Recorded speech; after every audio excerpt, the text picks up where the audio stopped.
PMC ప్రేక్షకులకు విశ్వవ్యాప్త pyramid ధ్యానాభిలాషులకు ధ్యాన జగత్ ఆత్మీయులకు ఆత్మపూర్వక అభినందనలు. ఈరోజు మన భాగ్యం 1990 నుంచి ప్రారంభమైనటువంటి పిరమిడ్ స్పిరిచువల్ సొసైటీస్ మూమెంట్ రోజు రోజుకు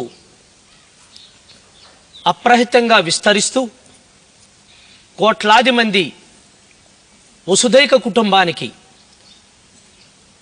మొట్టమొదటి కుటుంబ పెద్ద, మొట్టమొదటి ఆత్మజ్ఞాని, మొట్టమొదటి యోగీశ్వరులు శ్రీ బివి రెడ్డి గారు వారి తొలి అడుగుతోనే తొలి పిరమిడ్ సాకారమైంది.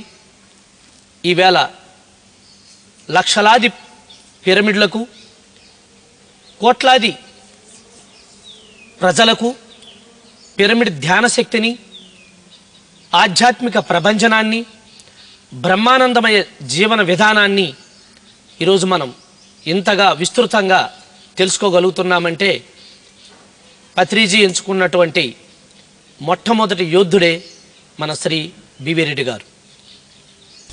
ధ్యానాత్మ స్వరూపులందరికీ షిర్డీ సాయినాథుని యొక్క ఆశీర్వాదములు. అల్లా మాలిక్ రక్షా కరేగా. కర్నూలు స్పిరిచువల్ సొసైటీ ఈ పిఎస్ఎస్ఎం మూమెంట్కే మూలమైనది. 1990లో బ్రహ్మర్షి పత్రిజీ గారి సూచనల మేరకు ఇండియాలోనే మొట్టమొదటి పిరమిడ్ను ఆ రోజు ధ్యానంలో ఉన్నటువంటి గొప్ప శక్తిని తెలుసుకున్న తర్వాత నేను ఈ ధ్యాన వ్యవస్థలోకి రావడం, పత్రిజీ గారి యొక్క సూచనల మేరకు ఈ బుద్ధా పిరమిడ్ ధ్యాన కేంద్రాన్ని నిర్మించడం జరిగింది. ఇంతటి మహోన్నతమైనటువంటి ఒక శక్తి క్షేత్రాన్ని నిర్మించడానికి కూడా ప్రకృతి తన వంతు బాధ్యతగా మానవుడికి ఈ అవకాశాన్ని కల్పించింది. ఇది మహా గొప్ప అవకాశం నాకు అన్నదిగా నేను భావిస్తాను. ఈనాడు ఈ విపత్కర పరిణామాలను దృష్టిలో ఉంచుకొని కరోనా యొక్క విజృంభణ కారణంగా ప్రపంచవ్యాప్తంగా చూసినట్లయితే కొన్ని వేల మంది ప్రాణాలు కోల్పోయారు. కొన్ని లక్షల మంది దీని కారణంగా ఇబ్బంది పడుతున్నటువంటి పరిస్థితులు. దాన్ని దృష్టిలో ఉంచుకొని ఆత్మస్వరూపులైన ధ్యానులందరికీ తనలోని ధ్యాన శక్తిని జాగృతపరిచేటువంటి వేళ ఆసన్నమైందన్నటువంటి ముఖ్య ఉద్దేశంతోనే అల్లా మాలిక్ షిర్డీ సాయినాథుని ఆశీర్వాదంతో మీ అందరి ముందుకు వచ్చి మీకు కొన్ని సూచనలు చేయగలుగుతున్నాను. Mind is more powerful than anything else on the surface of the earth. ఈ సృష్టి క్రమంలో భాగంగా మానవుని యొక్క మైండ్ అనేది it is very strong and more powerful. దాని అతీతమైన శక్తి ఉంది. కానీ దాన్ని మనం సద్వినియోగం చేసుకోవాలా, సాధన ద్వారా దాన్ని శక్తిని ఈ సమాజం కోసం మనం ఉపయోగించాలా. నిత్యం ధ్యాన వ్యవస్థలో ఉండేవాళ్ళు, ధ్యాన శక్తి యొక్క విలువలు తెలుసుకున్న వాళ్ళు ఇప్పటి పరిణామాలలో మీ యొక్క ధ్యాన శక్తిని, అంటే ఈ ధ్యాన శక్తి కూడా మీకు మైండ్ ద్వారానే లభ్యమైంది. మనస్సు అనేది చాలా గొప్పది. ఈ mind consists of thoughts, consciousness, subconsciousness. There is all internally attached to it. ఇటువంటి మైండ్ యొక్క ప్రభావం ఏ విధంగా ఉంటుంది, దీనికి మీ యొక్క ధ్యాన శక్తిని ఉపయోగించి ఏ విధంగా ఈ కరోనా అనే మహమ్మారిని పారత్రోలవచ్చు అన్న విషయం మీద పూర్వకాలం మనం ఒక్కసారి గనక చూస్తే 130 సంవత్సరాల కిందట షిర్డీ సాయినాథుడు ఆ కాలంలో ప్లేగు వ్యాధి వచ్చింది, భయంకరమైనది. ఒక్కొక్క ఊర్లో ఒక్కొక్కసారి ఇన్ఫెక్ట్ అయితే ఒక్కొక్క గ్రామంలోనే 10 మంది 15 మంది చనిపోయే పరిస్థితులు. అటువంటి పరిస్థితులలో జగద్గురు శ్రీ షిర్డీ సాయిబాబా వారి యొక్క తపశ్శక్తి ఉపయోగించి ఆ షిర్డీ లేక్ కూడా ఈ కలరా మహమ్మారి లాంటి క్రిములు రాకుండా కట్టడి చేయగలిగాడు మహానుభావుడు.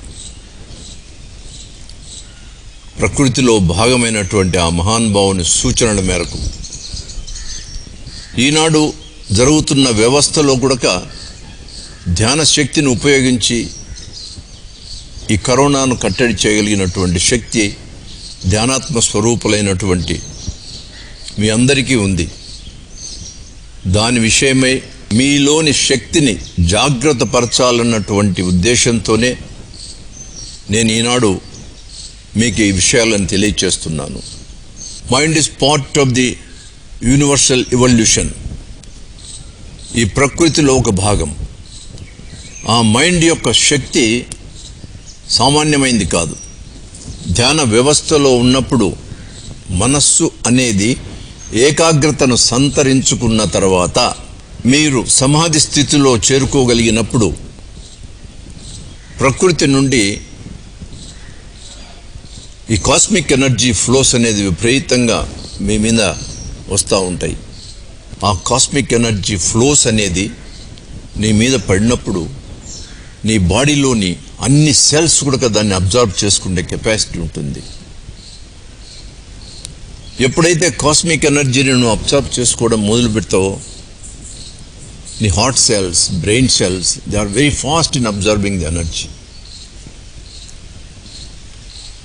ఆ ఎనర్జీ కారణంగా నీ యొక్క frequency level of the mind it goes to an higher scale. అప్పుడు నువ్వు పొందే అనుభూతి టోటల్గా డిఫరెంట్గా ఉంటుంది. ఈ ప్రకృతిలో మానవుడు అనేవాడు ఎప్పుడు హ్యాపీగా ఉండాలని కోరుకుంటాడు. ఈ హ్యాపీనెస్ ఇట్ ఫర్వేడ్స్ ఫర్ ఎవర్, ఎప్పుడు ఉంటుంది మనిషికి. ఏ వ్యక్తి ఆ హ్యాపీనెస్ను పర్మనెంట్గా పొందగలుగుతాడు, దాన్ని అనుభవించగలుగుతాడంటే ఆత్మతృప్తి, కంటెంట్మెంట్ కలిగినటువంటి వ్యక్తి ఈ హ్యాపీనెస్ను ఆస్వాదించగలుగుతాడు. వృక్షాలను తీసుకోండి, వృక్షాల పైన ఉన్నటువంటి పక్షులను తీసుకోండి, వాళ్ళకు ఒక్క హ్యాపీనెస్ మాత్రమే తెలుసు. They are always happy, there is no unhappy in their history. కానీ మానవుడికి ఒక కాన్షియస్నెస్ అనేది ప్రకృతి ప్రసాదించింది. That is a part of mind. ఆ కాన్షియస్నెస్ కారణంగా మిజరీస్ అండ్ సారోస్ను కూడా ఈ యొక్క హ్యాపీనెస్తో పాటు చూడాల్సి వస్తూ ఉంటుంది. అంటే ప్రారబ్ధానుసారంగా పూర్వజన్మ సుకృతాలను బట్టి వచ్చినటువంటి ఈ కర్మ ఫలాల కారణంగా మనిషి ఈ మిజరీస్ అండ్ సారోస్ను కూడా అనుభవించి తీరాల. హ్యాపీగా ఉన్నప్పుడు ఈ అన్హ్యాపీనెస్ కూడా సమపాలలో వస్తూనే ఉంటుంది. కానీ కంటెంట్మెంట్తో కూడినటువంటి హ్యాపీనెస్ కలిగినటువంటి మనిషి, ప్రకృతి నియమాలు తెలుసుకున్న వాడికి, ఈ ప్రకృతిలో ఇది సహజము అన్న విషయాన్ని గోచరించినట్టయితే అతను ఈ వచ్చేటువంటి సారోస్ అండ్ మిజరీస్ను ఒక లైటర్ వేలో తీసుకుంటాడు. After all these are all the things which comes and goes in life.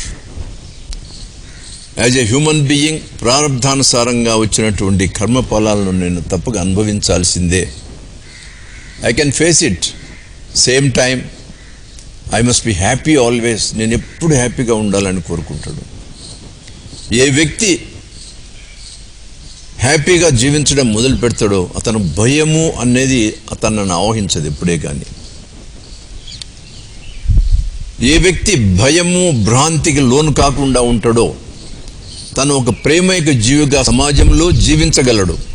దానితో పాటు తన ప్రేమతత్వాన్ని 10 మందికి పంచిపెట్టేటువంటి ఒక మహత్తరమైన శక్తి అతనికి లభ్యమవుతుంది.